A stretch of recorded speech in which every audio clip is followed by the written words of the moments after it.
Olá pessoal, tudo bem? Tudo tranquilo? Vamos lá?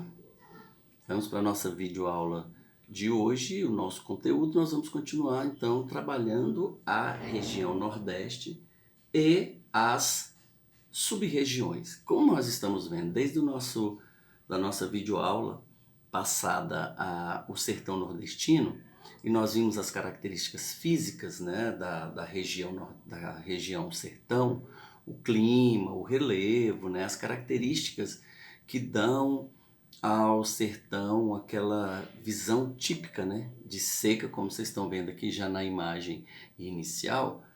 Hoje nós vamos tratar das questões relacionadas à economia dessa região. Como sobrevive o sertanejo, como é administrada a economia dessa região, ela está baseada em que tipo de agricultura, de pecuária, dos costumes mesmo, das técnicas de cultivo que vão gerar os ganhos da população. Então nós vamos ver dentro desta visão. Então, começando aí, a região sertão, ela já é ocupada desde o período colonial. Então, eu coloquei ali economia colonial, ela começa por volta do século XVI, vai até o século XVIII, e como era feito esse tipo de ocupação? Primeiro, que não tinha divisão dos estados. Então não existia ainda Bahia, não havia Pernambuco, Ceará, Paraíba, da forma que é hoje. Até já existiam, porque tinham as capitanias hereditárias, e essas capitanias hereditárias eram administradas por um governador geral, tinham os donatários, que eram os herdeiros que recebiam, e algumas já tinham os nomes que tem hoje, mas não tinha a constituição do mapa do Brasil que a gente tem hoje, e a divisão dos estados da forma que é hoje. Então, o sertão, eles entendiam que aquela região era o sertão, porque era a região mais seca, era a região que tinha, sim, já desde aquele período colonial, já tinha uma irregularidade de chuva, já tinha, as pessoas já conviviam, né, os indígenas e depois os sertanejos, né, os portugueses, os negros começaram a ocupar aquela região, já conviviam com a seca. Então, que tipo de pecuária e agricultura eles desenvolveram ali? A pecuária é uma pecuária extensiva. Olha aqui, pecuária extensiva. O que é o extensivo? Porque os animais são criados soltos no pasto. Por isso que ela é chamada de pecuária extensiva. O gado, os caprinos, né, que era cabra e bode, que é muito cultivado no Nordeste, é muito valorizado, é criado solto no meio do mato, no meio da caatinga. Então é chamada de pecuária extensiva por causa desse fator, de extenso, de ocupar todas as áreas. E o tipo de agricultura que eles faziam lá, que era o cultivo de alguns produtos, mais para a subsistência, para a sobrevivência. Não haviam grandes áreas de plantação, os grandes latifúndios, as fazendas, né, muito grandes, não era comum no sertão. O sertão era basicamente, quem vivia ali eram os pequenos produtores, os pequenos lavradores que plantavam para sobreviver, porque o trabalho deles mesmo era lá nas fazendas de cana-de-açúcar, as grandes fazendas produtoras de cana-de-açúcar. Então eles trabalhavam na terrinha deles ali, plantando o produto que eles iam colher para se alimentar ao longo do ano, e o trabalho pesado que eles faziam era aquele trabalho assalariado, já trabalhando nas fazendas produtoras ali de cana-de-açúcar, servindo de mão de obra também junto com os negros escravos, junto com alguns índios que aceitavam ser domesticados. Então o branco pobre, que era o sertanejo, ele já desenvolvia já essas técnicas já no período colonial. Acaba o período colonial por volta do século XVIII, O Nordeste começa então a passar por um processo de mudança, de adaptação aos novos tempos, aí vem o Império, depois acaba o Império, entramos no século XX, com a República, né, os presidentes, aí já tínhamos os estados já tinham os governadores, já tinham as cidades, mas essa relação e essa maneira de sobrevivência e de trabalho lá no sertão nordestino permaneceu do mesmo jeito. Os plantadores, o sertanejo plantando somente o que comer, os grãos ali, arroz, feijão, o algodão, plantando algum excedente, né, algo que sobrava ali, eles até negociavam, vendiam nas cidades, mas o objetivo era plantar mesmo para sobrevivência, plantar para ter o que comer ao longo do ano, desenvolvendo isso. Aí entramos no século XX.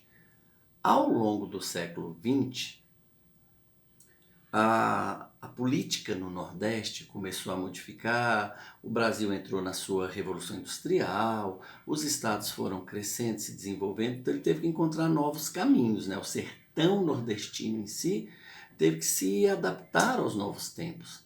Ele teve que encontrar meios de se manter, o sertanejo lá na sua terrinha, os fazendeiros que tinham uma terra maior, então foram buscando novos caminhos. E uma coisa que eu quero que vocês lembrem bem é que, desde quando o Brasil começou a ser ocupado pelos portugueses, ao longo dos séculos XVI, XVII, XVIII, XIX, o Nordeste sempre passou por períodos de seca. Isso não é coisa nova de 50, 60, 70 anos. Não, sempre teve essa irregularidade de chuva, pouca chuva ao longo do ano, ele sabendo que ele ia ter que sobreviver com esse escasseamento de água em alguns períodos.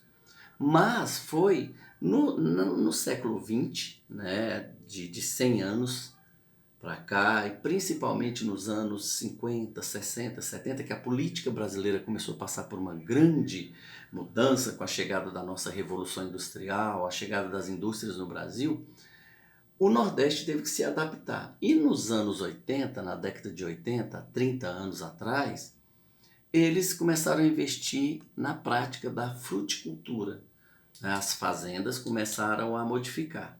Eles foram deixando os pequenos produtores, mantendo a economia da região com grãos, arroz, feijão, milho, algodão, e as grandes fazendas, né, os grandes latifúndios, essas grandes áreas de produção, começou a investir na plantação de frutas, porque eles começaram a observar que o mercado, tanto interno, que é o nosso, quanto externo, ou seja, para exportar para outros países, estava crescendo muito esse mercado.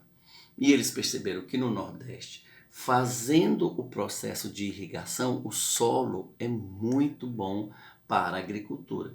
Como eles eram grandes latifundiários, grandes fazendeiros, ricos, tinham muito dinheiro, eles podiam fazer esse investimento, coisa que os pequenos produtores ainda não podiam estar desenvolvendo essa prática.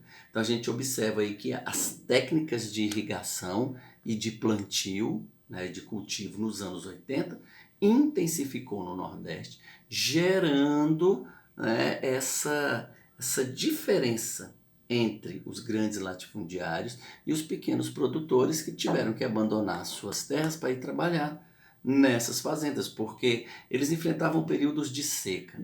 O governo não atendia a essas necessidades de resolver o problema da seca, de fazer irrigação, de ajudar o sertanejo. Então o sertanejo abandonava a terra dele e ia trabalhar nessas grandes áreas produtivas aí de frutas. Então eles se tornam uma mão de obra assalariada, né? Além de cuidar da terra dele, ele ainda ia cuidar das plantações desses grandes fazendeiros.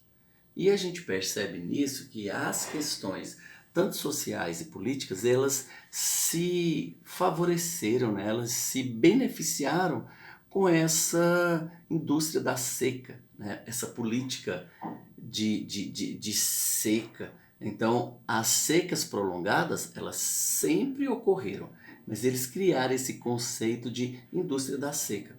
O que seria a indústria da seca? Indústria da seca é porque o governo enviava verbas emergenciais para ajudar, né, a socorrer as vítimas que estavam tendo dificuldade de encontrar abastecimento de água, porque os poços estavam secando. Aí eles mandavam dinheiro para as cidades e os estados poder comprar caminhão-pipa, abastecer esse caminhão para ele ir lá nos açudes buscar água e levar lá para o sertanejo para molhar a plantação, para água para alimentação e essas coisas. Só que esse dinheiro sumia. Nesse caminho, nesse processo aí de sair lá de Brasília para ser mandado para os estados e as cidadezinhas lá do sertão, o dinheiro sumia.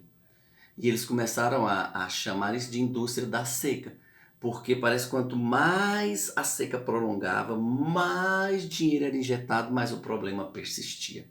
Então, essa questão toda de desvio, então a seca, que era um problema natural, poderia ser resolvido se houvesse mais cuidado no envio dessas verbas e que elas fossem realmente investidas ali na irrigação, na ajuda financeira para ajudar a manter esse pequeno trabalhador, porque ele estava trabalhando só lá na lavoura, para um grande latifundiário, ele precisava de dinheiro. Então a gente tem que pensar tudo isso. Então, culpar a seca pela pobreza é errado. A seca realmente é difícil, mas se houver um investimento, uma ajuda mais focada dos governantes, esse problema seria muito menor. Então, as causas principais da seca são de natureza política, de natureza social, de organização, de infraestrutura. E outro problema que tem causado nos últimos anos e precisa de um cuidado, um olhar mais apurado do governo, é com relação ao desmatamento da caatinga, dessas áreas que já tem pouca cobertura vegetal e ainda estão fazendo desmatamento, que vai causar um processo chamado de desertificação, ou seja, o Nordeste tem um clima semiárido, né? É um clima quase árido, quase seco de deserto. Se diminuir a pouca cobertura vegetal, vai diminuir a quantidade de chuva e a região vai se tornar cada vez mais seca, mais desprovida de abastecimento de água. Aí sim, vai virar uma região árida, forçando então as famílias a terem que encontrar outros locais para sobreviver. Ok? Então é isso, pessoal. Essa é a introdução do nosso conteúdo que está lá no capítulo que a gente vai trabalhar na nossa aula da semana que vem. Deem uma lida, uma estudada, foquem na expedição 5, nas sub-regiões nordestinas. Foquem nesse vídeo, façam suas anotações. Semana que vem a gente continua falando na aula ao vivo. Ok? Um abraço, bom estudo a todos. Até lá.